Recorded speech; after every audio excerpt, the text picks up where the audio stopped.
నన్ను ఒక దాసుడుగా చూడట్లేదు, ఆయన తన సొంత పిల్లలా చూస్తున్నారు. హల్లెలూయా.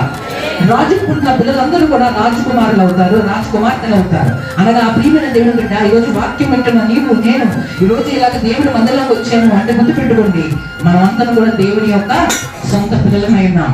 అనగా రాజుగారి యొక్క పిల్లలమై ఉన్నాం. ఈ లోకం సంబంధమైన రాజ్యం మంది కాదు. ఓదార్పువైనా చెంత నీవే ఉండినావు, నా కన్నీరు నీ కవితలు రాసి ఉంచినావు.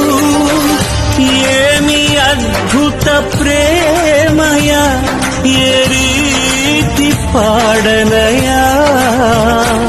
నీవెనా మార్గము, నీవెనా జీవము, నీవెనా గమ్యము, నీవెనా సర్వము. ఓదార్పువైనా చెంత నీవే ఉండినావు, నా కన్నీ